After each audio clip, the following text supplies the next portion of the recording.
Hello అండి, అందరికీ నమస్కారం. వెల్కమ్ టు చిన్నారి వంటిల్లు.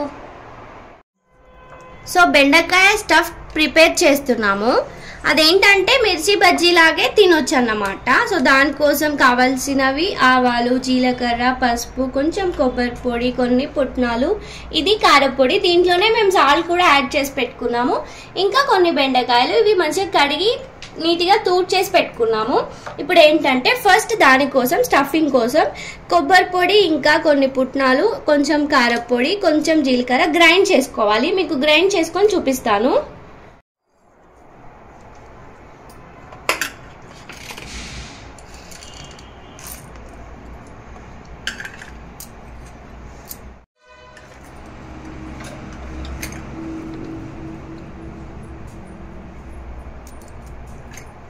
సో ఇలా మంచిగా గ్రైండ్ చేసుకోవాలి. సో ఇప్పుడు బెండకాయని మనం ఎలా కట్ చేసుకోవాలో చూపిస్తాను. ఇలా ఫ్రంట్ బ్యాక్ మొత్తం కట్ చేసుకొని మిడిల్లోకి ఇలా పెట్టేసుకోవాలి. సో ఇలా అన్ని కట్ చేసుకోవాలి. కింద ఎండ్లో లైట్గా కట్ చేసుకున్నాము. సో ఇప్పుడు మనం ఇందాక గ్రైండ్ చేసుకున్నాం కదండి, ఆ పౌడర్ ఎలా స్టఫ్ చేసుకోవాలో చూపిస్తాం. చూడండి, ఇలా బెండకాయ మధ్యలో కట్ చేసుకున్నాం కదా, దాన్ని కొంచెం ఇలా విడ్త్ చేసుకొని ఆ పౌడర్ అంతా దానిలో స్టఫ్ చేసుకోవాలి. అన్నీ అలాగే స్టఫ్ చేసుకొని చూపిస్తాము.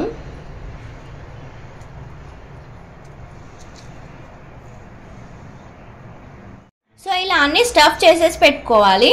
ఇప్పుడు స్టవ్ పైన బౌల్ పెట్టుకోవాలి. బౌల్ పెట్టేసుకొని వీటన్నిటిని ఆ బౌల్లో పెట్టుకోవాలి. చూడండి, ఇలా ఒకదాని పక్కన ఒకటి అన్ని పెట్టేసుకోవాలి.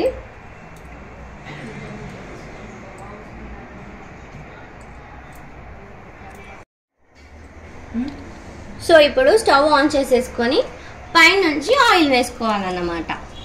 ముందుగానే వేసుకోకూడదు, పైనుంచి వేసుకోవాలి.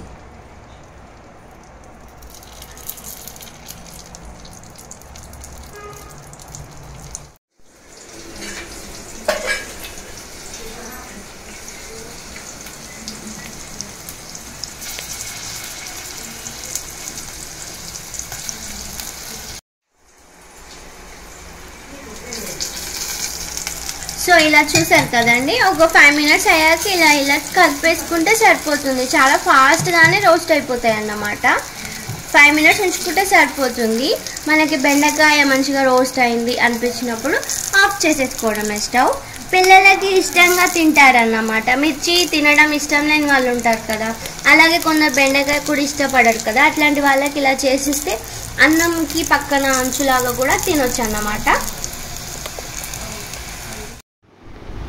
సో అంతే అండి, ఎంతో టేస్టీ అయిన బెండకాయ స్టఫ్డ్ ప్రిపేర్ అయిపోయింది. మీరు కూడా ట్రై చేయండి, బాగుంటుంది. అన్నం అంచులోకి కానీ మిరపకాయ బజ్జీలాగా తినొచ్చు. మీకు కనుక ఈ వీడియో నచ్చితే లైక్ చేయండి, షేర్ చేయండి, కామెంట్ చేయండి.